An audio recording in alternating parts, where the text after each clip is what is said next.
कैसे रुकेगा भ्रष्टाचार? आप बताइए।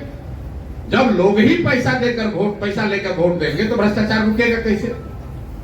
दुनिया में जितने देश हुए जिन्होंने भ्रष्टाचार पर अंकुश लगाया, खत्म तो शायद कहीं नहीं हुआ है, लेकिन दुनिया में जो देश हैं जिन्होंने भ्रष्टाचार पर अंकुश लगाया है, उन देशों का जाकर अध्ययन कीजिए। स्कैंडिनेवियन कंट्री जो हैं दुनिया में, वहां भ्रष्टाचार सबसे कम है। फिनलैंड में, स्वीडन में, डेनमार्क में, उन देशों में भ्रष्टाचार सबसे कम है। कैसे उन्होंने कम किया? उन्होंने 4 बातें करी। पहली बात, उन्होंने ईमानदार जनप्रतिनिधियों का चुनाव किया है। ईमानदार जनप्रतिनिधि, किसी के माथा पर तो लिखा नहीं है कि कौन ईमानदार है कौन चोर है।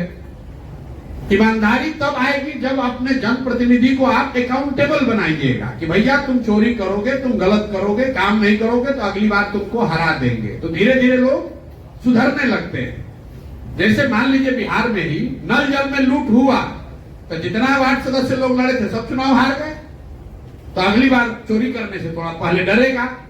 लेकिन बिहार में विधायक कितना भी लूट ले जात के नाम पर, वोट तो आप उसी को दीजिएगा। आपका सांसद कितना भी बड़ा चोर हो, वोट तो उसी को आपको देना है। उन देशों ने अपने जनप्रतिनिधियों को अकाउंटेबल बनाया, अच्छे लोगों को चुना।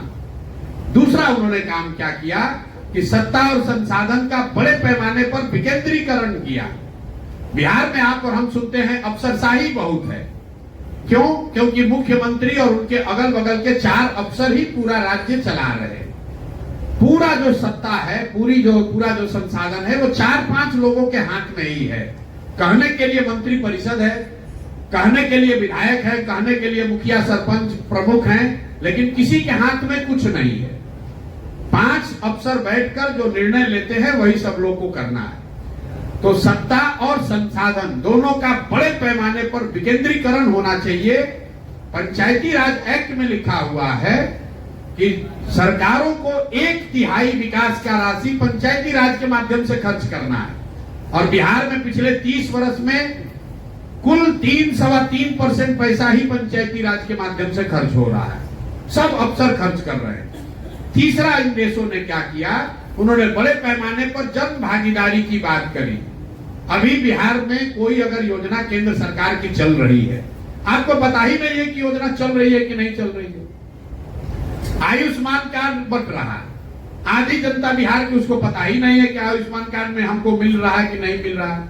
आयुष्मान कार्ड चलाने वाले लोग हमसे आकर मिलते हैं कि भैया कैंप लगाते हैं, जाते हैं, समझाते हैं, फिर भी लोग कार्ड नहीं बनवा रहा है। किसान को 6,000 रुपया मिलना है, 6,000 से कुछ होना नहीं है, लेकिन फिर भी वो भी 6,000 किसान नहीं ले रहा है। जो सरकारी योजनाएं चल रही हैं या जो आपके लिए बनी है वो आपकी जानकारी में नहीं है। गरीब आदमी को तो बिल्कुल ही जानकारी नहीं है। और चौथा, उन देशों ने टेक्नोलॉजी का बड़े पैमाने पर प्रयोग किया। फिर मैं नल जल का उदाहरण दूंगा।